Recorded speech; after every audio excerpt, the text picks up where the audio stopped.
সবাইকে স্বাগত জানাচ্ছি।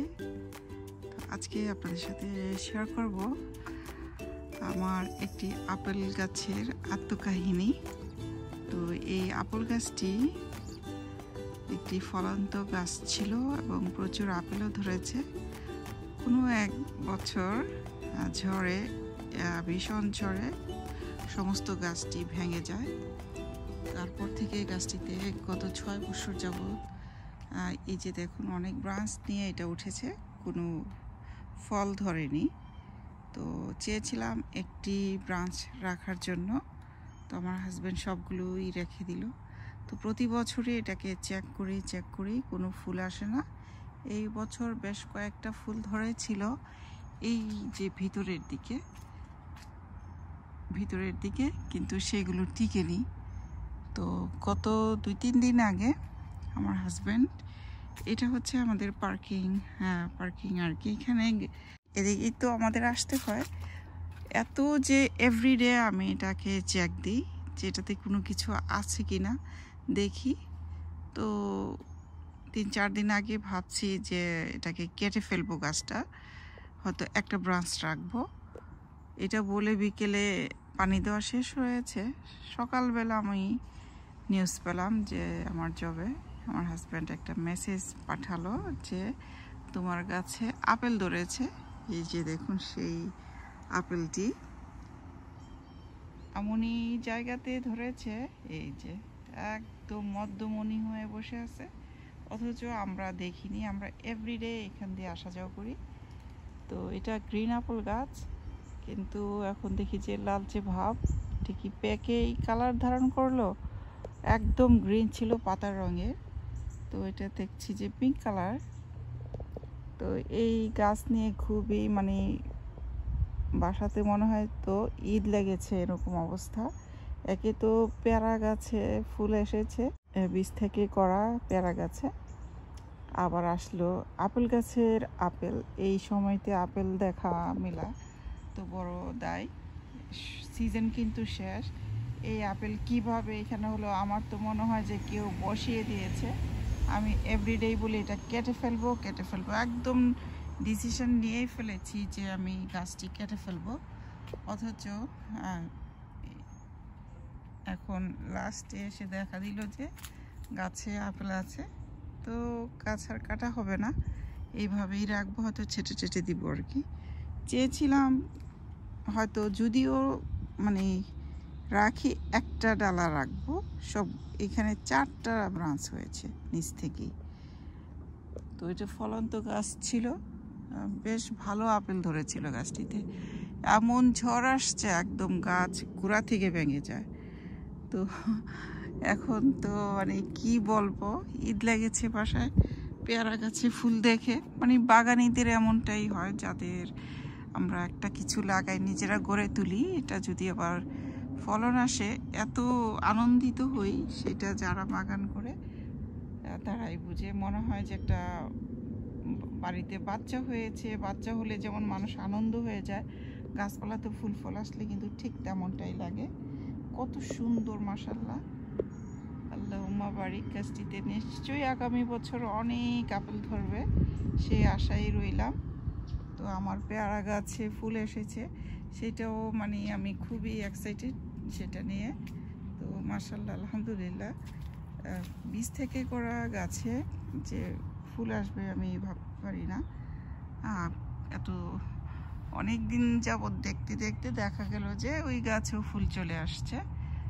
এই যে দেখুন আমার বড় গাছগুলো রেডি হয়েছে, ফুলে আসবে কিছুদিনের মধ্যে। তো ফল খাই বা না খাই, আসলে কিন্তু দেখলেই মনের শান্তি। এই যে এই গাছগুলো বীজ থেকে করা, এই যে আমার গাছে ফুল, মাশাআল্লাহ। এই যে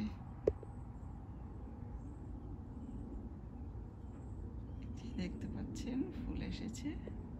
তারপরে এই যে গাছেও আছে, অনেক ফুল আসছে এই গাছটাতে আমার। এই যে পেয়ারার ফুল হয়েছে, কত ভালো লাগে, আলহামদুলিল্লাহ। দেখি শান্তি।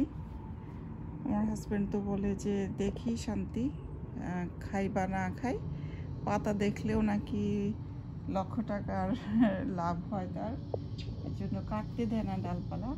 অনেক মানে সে প্রত্যেক সময় পাতা টাতা কাটলে খুবই রাগ করে। তো আমি চুপিয়ে সারে আর কি কেটে দিই। যেমন এই যে লেবু গাছগুলোকে কাটতে দেয় না কখনো। এই যে কত বড় হয়ে গেছে যারা লেবু গাছ, হয়তো কোনো এক সময় ফুল আসবে, ওয়েট করছি। তো ধৈর্যের ফল বলে না, মিষ্ট, এরকমটাই ধৈর্য ধরলাম। তো আমার পেয়ারা গাছগুলোতেও ফলন আসতেছে। এই যে 3টা গাছ বীজ থেকে করা, প্রতিদিন পানি দিয়ে যাই। আর ভাবি যে এই গাছগুলো কি হবে কি না হবে। এক ফ্রেন্ড বলছিল এগুলো ফলবে না তোমার। এই কিছুদিন আগেই বলে যে মার্কেট প্লেসে বিক্রি করে দাও, অনেকেই কিনে ফেলে দিতে না দিতেই। আমি বলি যে না, আমি কোনো গাছ কখনো বিক্রি করিনি, করিও না, জানিও না কিভাবে কি করতে হয়। তো অবশেষে আমার কাছে ফুল এসেছে, তাতে আমি খুবই হ্যাপি। এই 2টা গাছ বাকি আছে, হয়তো কোনো একদিন এখানেও বের হয়ে যাবে, যেহেতু সেম টাইমের গাছ। এই 3টা গাছ কিন্তু এই যে পেয়ারা খেয়ে বীজ লাগিয়েছিলাম, কোনো এক গ্রোসারি স্টোরের পেয়ারা টেস্টি ছিল, সেই বীজগুলো লাগিয়েছি আমি। আর আমার ওই গাছগুলোতে পেয়ারা গাছে পেয়ারা ধরেছে অলরেডি। ওগুলো আমি মাঝে মধ্যে শো করি সবাইকেই, ভালো লাগে। যদিও কম বেশ হয় পেয়ারা বা সবজি, তা সেটাই আর কি, খুবই আনন্দিত হয়ে যায় একদম সবাই মিলে। এটাই, এত পরিশ্রম করি, পরিশ্রমগুলো কিন্তু সে তুলনায় কোনো ফলন সেরকম আমরা পাই না। আমাদের ডালাস টেক্সাস এরিয়াতে প্রচুর হিট থাকে, হিটের কারণে ফুল ফল যা আসে সব ঝরে যায়, আর ফলন খুব কম আসে। বৃষ্টি আসলে একটু টিকতো, এই মাঝে মধ্যে মাস 2 মাস পরে একটা বৃষ্টি হয়, তাও 10 মিনিট এরকম আর কি। প্রচুর বৃষ্টি হয় না, যার জন্য ফলন টিকে না। আমাদের সেপ্টেম্বর মাস থেকে আবার সবজি টবজি ভালো হয় আর কি। তাছাড়া অল্প স্বল্প যা পাই আমরা খুবই খুশি সবাই। হয় সামটাইম অনেক ভালো হয়, সামটাইম হয় না। হিট বেশি থাকলে ফুলগুলো ঝরে যায়, এই আর কি। তো ঠিক আছে, আমি আমার আনন্দটা শেয়ার করলাম যে আমার গাছে আপেল আছে। আপেল দেখাতে যে আবার পেয়ারা গাছে চলে আসছি। এই তো খুবই ভালো লাগে নিজের গাছপালা ঘুরে ঘুরে দেখতে। এগুলোকে সবসময় কেয়ার করি, সন্তানের মতোই লাগে। আমার বড় গাছগুলোকে ভীষণ ভালো লাগে। এভরিডে একটু দেখে যাই, একটু পানি দিতে হবে।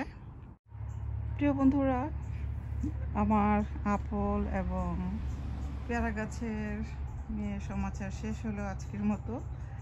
তো ভিডিওটা এন্ড করতে যাচ্ছি। নতুন ভিডিও দেখার আমন্ত্রণ জানিয়ে আল্লাহ সবাইকে ভালো রাখুন, সুস্থ রাখুন এই কামনা করছি। আপনারাও আমার জন্য দোয়া করবেন, আমি যেন সুস্থতার সহিত, নেক আমলের সহিত বাঁচতে পারি, এটাই। আর যদি ভালো লাগে আমার ভিডিওটি, একটি সুন্দর কমেন্ট করবেন, ভালো লাগলে সাবস্ক্রাইব করবেন, লাইক দিবেন, শেয়ার করবেন প্রিয়জনদের মাঝে। তো আবার কোনো এক নতুন ভিডিও নিয়ে আবার হাজির হব আমার ব্যাকয়ার্ড গার্ডেনের উপর। সেই পর্যন্ত সবাইকে আল্লাহ ভালো রাখুন। আজকের মতো বিদায় জানাচ্ছি। আসসালামু আলাইকুম, আল্লাহ হাফিজ।